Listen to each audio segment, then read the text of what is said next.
me again. How are you? Today I'm going to be making chocolate eclairs. Actually, white chocolate and raspberry ones. So, why chocolate eclairs? Well, yesterday I had a terribly unproductive day. All I did was take photos, go to the cinema and eat a shed load of ice cream.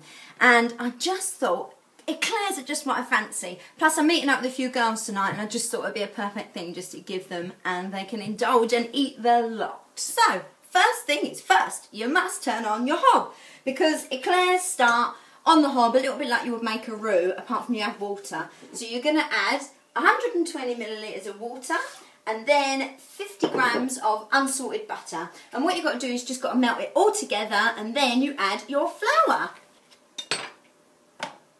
Do you know what? I hate digital scales. It's 1 gram out. Bingo! So while that is bubbling away on the hob, you can quickly measure out your flour and you've got to put it in there really quickly before it boils. So that's boiled now and it looks a little bit like lemon juice, and then you've got to add 85 grams of plain flour and you put it in off the heat and then beat vigorously. This is me vigorously beating.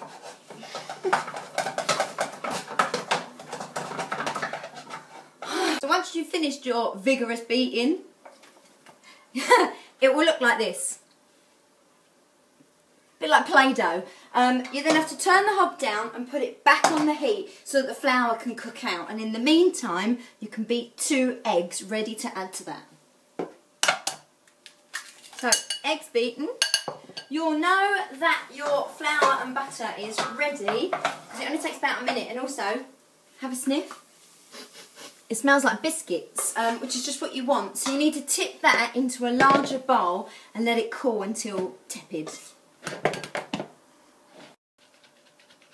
Cooling. So I think tepid means so you can touch it. I can touch it. It's fine.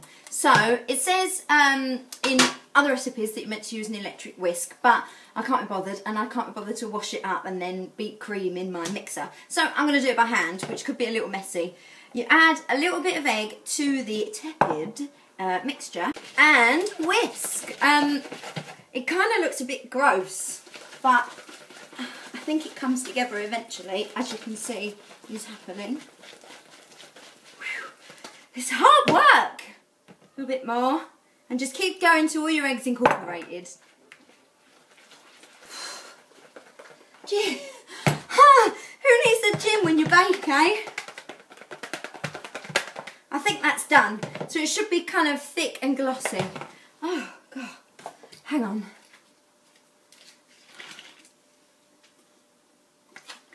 Now we can pipe. Here's a little tip for you. When you are filling your icing bag ready to pipe, put it inside a glass and turn it inside out. It's far easier, otherwise you get tangled up with your hands. Just realised that I made a really stupid mistake. I put the nozzle on and cut the thing and look, it's all running out the bottom. So I'm going to have to work really, really quick. So what you now do is you pipe onto a baking sheet. So here are my ready to bake eclairs. They're not the best shape, that's because I'm not a professional. But they go in the oven at 200 degrees for 15 minutes. So while they're in the oven, I'm just going to kick back and enjoy this amazing autumn sunshine that's coming into my living room. So they'll take about 15 minutes anyway. Have I got a tan? So what I'm going to do now is I'm going to make raspberry cream. A lot of people would like sieve the raspberries, get the pips out, but I'm not bothered about pips or seeds. So it's just double cream in a mixer with a little bit of icing sugar and then mix it till it's really, really thick. Correct myself there because you don't want it really, really thick because that's how you make butter. So while it's mixing, just put your raspberries in and just let the mixer do the work. It will chop them up, it will mulch them down, and it will just make it taste friggin' amazing. That goes inside my eclairs and then I'm going to melt white chocolate on the top. And ta-da! Would you like to see my raspberry cream? Da-da-da-da-da-da. And it tastes delicious. So,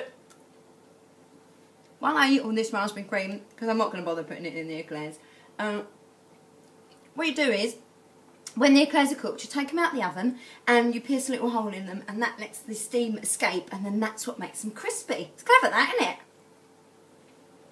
isn't it? I'm such a fraud.